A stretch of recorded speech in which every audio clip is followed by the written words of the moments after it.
Greetings, everyone, and welcome to Gerard Black in the Philippines with the Truth. I'm going to welcome you to my channel, all my subscribers, my soon-to-be subscribers, those of you who are just checking me out, dudes. I hope you also become a subscriber. Remember, my goal is to make this a peasy little 3,000 subscribers. I also want to welcome my commenters. You mean the world to me. Maybe tomorrow we'll do comments. And I also want to thank my scallywags, my haters. someone told me, Calvin Sunshine is talking about you. I said, oh, so be it. So be it. I'm glad. Talk to me more, because I'm sure more of his viewers are going to say, who is this guy he's talking about? And Calvin is big. So yeah, Calvin, talk on, my brother. Talk on. Yeah. And I also want to thank my triggers and my peaches. Well, good day to all of you, and welcome to my channel again. Yeah, as you see, I'm gradually getting to the point where I can show you my home. I just plugged in my studio light, and unfortunately, my studio light, the bulbs are not working, probably due to the move. So I probably have to replace that so you get a more even lighting on your boy. But in the meantime, I gotta fix this chair. Yeah, rock it back. I have to fix it. Mia does.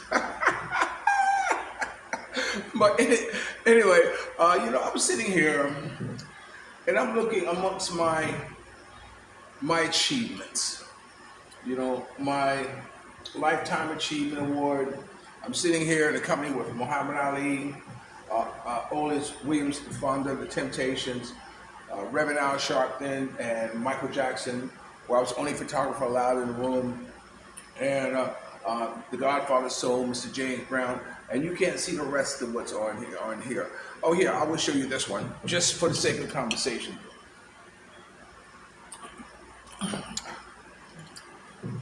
This is a shot here with Janet Jackson, Michael Jackson, the Godfather's Soul, Mr. James Brown, and Reverend Al Sharpton.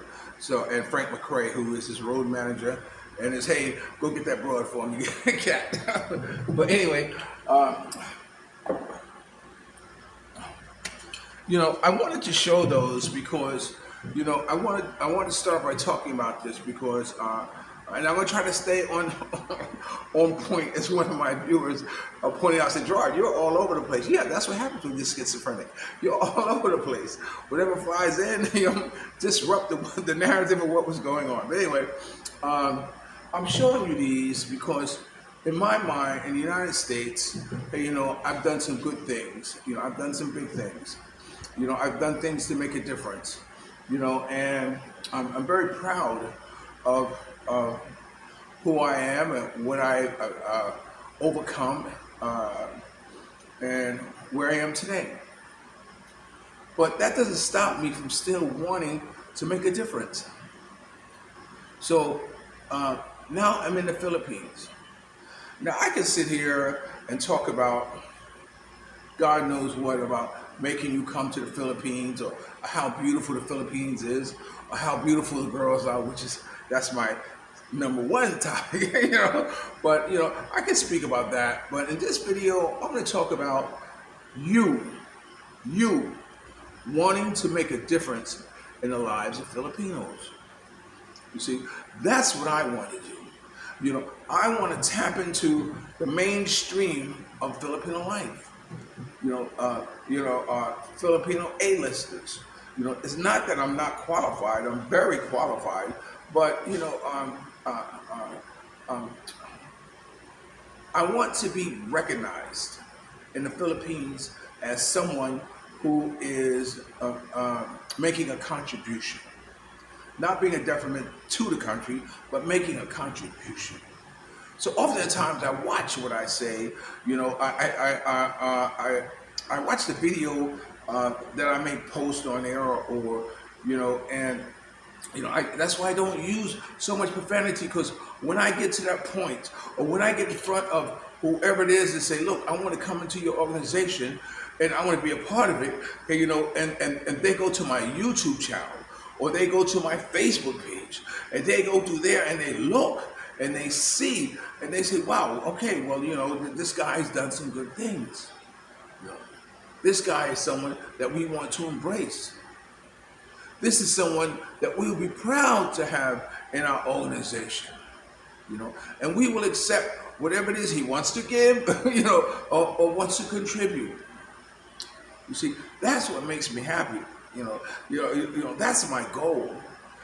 We have a barangay hall right next to us. A barangay hall is like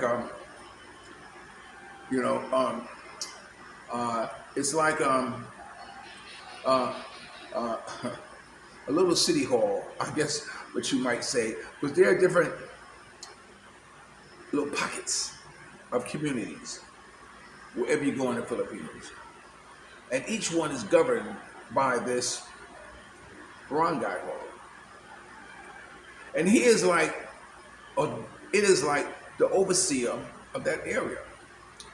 Whatever new policy might come into the existence, or whatever it is that they want to pass on to the people, or when the government wants to give to the people, whether it be rice or whatever, because often the time they'll give out rice, big sacks of rice and things of that nature. Believe you me, I've gotten one myself. They go to the barangay hall. And it was funny because one morning there was I saw one of the puppies chewing on something, and so I'm sitting outside. This is still in the G hours of the night, y'all. And so anyway, so I go over and I see, and there's this big damn rat that the puppy was chewing on. I said, oh no. So I grabbed it, picked it up by its tail, and I walked to my gate and I threw it in the street. Not thinking anything, and hoping maybe a stray dog and take it somewhere else.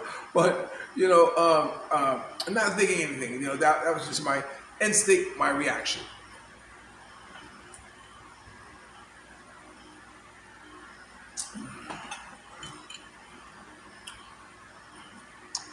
And so anyway, and when Mia was taking the boys to school, I said, Mia, look outside the gate. And my taking her for granted.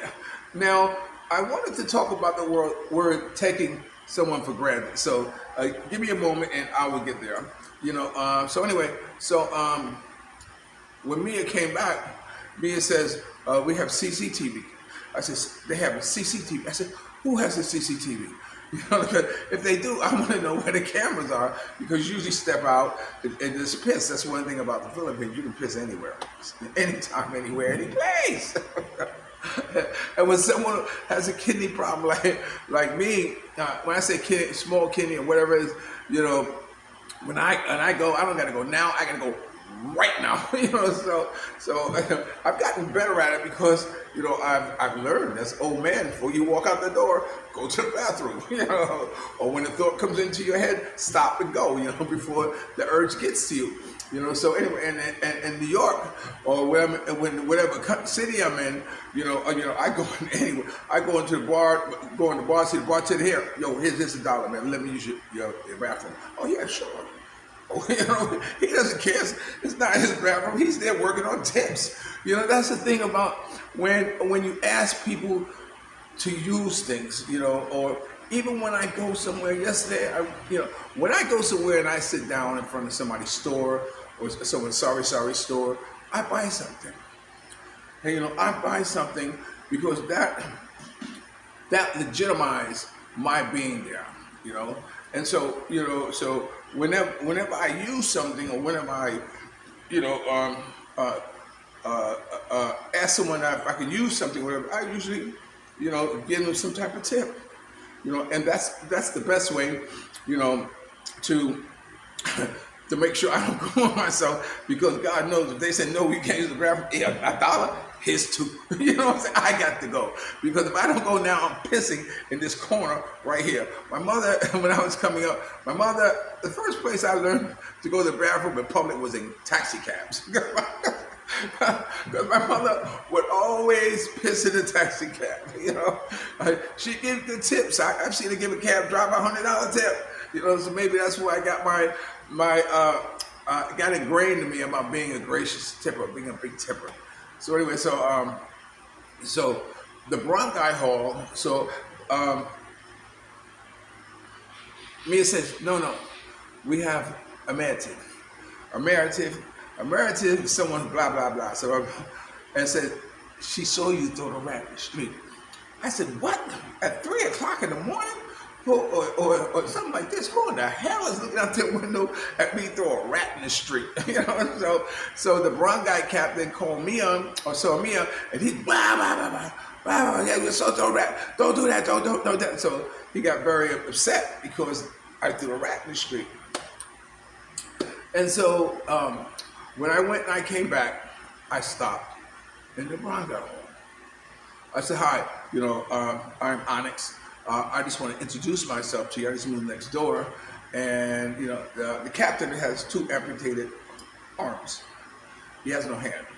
So I shook his arm, what's up, how you doing? My name is Now Gerard, whichever I introduced myself as. And I said, I want to apologize about the rat in the street this morning. And, no, don't do that. I was in a panic like that, but I want to let you know who I am. And so we talked, he called his secretary or his assistant from the back to come on and introduce me to me, where you're from, like this, hey, the basic questions like that. Bring your wife, we want to meet your wife, like this. I said, okay, yeah, sure, no problem. In other words, I want to be known. I don't want to live here, 3 years or 2 years, which I have a 2-year lease, and someone says, oh, we don't know who they are. They just live there. They don't talk to us. They don't talk to nobody. And to me, that is not being a good neighbor. Because you want to know your neighbors. You want to say hello to them. When you get, I don't mean go knock on the door with an apple pie. Those days are gone. But, when you see them for the first time, you want to introduce yourself to them, because that's just how they call it, just a good neighbor. That's what you want to do. So we talked and everything. So then I asked him, I said, well, what do you do here? What is your function in the community? And they virtually said, what I said, that day they couldn't bring me inside the office because that day they were giving out free health screening to children. You know what I'm saying? Free health care to children. That's the type of thing they do. They had a doctor who come, and the word went out that there's going to be a doctor there, and you want to have your child checked out. You want to make sure like this, bring your child. So they are involved in the community. So then I told them, I said, look, if there's any time, anything you need, or if there's any program you're having where you want bodies or you want extra hands or you want support, let me know. I said, I will be you. I will be there for you because, I'm now a part of this wrong guy. I am now a part of this community, and I want to help this community be a good community, so I left it at that, oh, I forgot to tell you. I gave him 1,000 pesos. Oh, what's this for? What's this for? He'll have hands like this. I'm not making fun of him, but that's the reality of it. Because he don't have hands, his arms put together. And then he called his sister back, and they said, "What is this for?" I said, "This is for the barangay. This is to eat." I said, "It's to eat.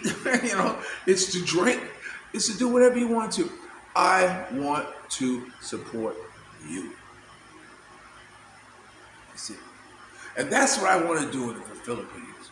I want to support the Philippines. I want to support my homeland. I want to support this place.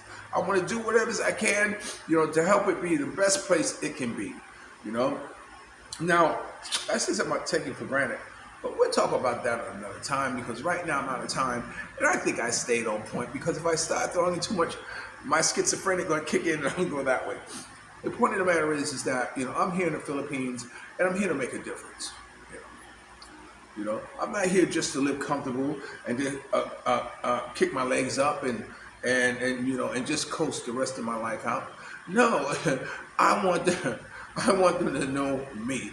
I want them to, it's like sometimes someone has said to me, he says, Gerard, what are you doing? Running for mayor? You're meeting everybody, giving money to kids and shaking people's hands and kissing girls. What are you running for mayor? I said, yeah, why not? If I could be a mayor, I would. But anyway, this is Gerard Black in the Philippines with the truth. Remember, dreams are nothing more than plans awaiting action. Never disrespect the elderly, always pull someone up. And sometimes you're the only one to see your vision.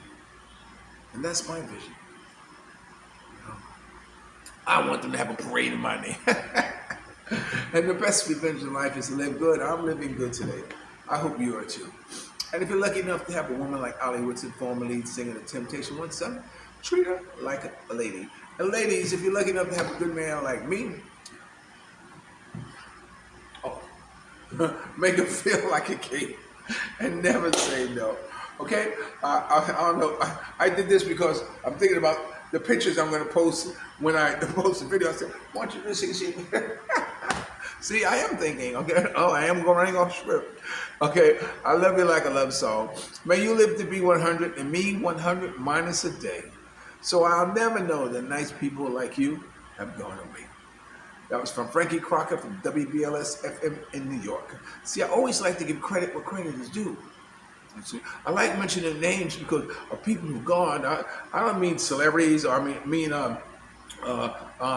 historians or whatever. Just people whose names aren't spoken anymore, like Bonnie Hill Sweeney, Janae Dubois, you know, and those are the two most important ladies in my life. Janae Dubois from Good Times and Bonnie Hill Sweeney, who founded the program Karate. So yeah. I'll always love you, man. I'll talk to you later.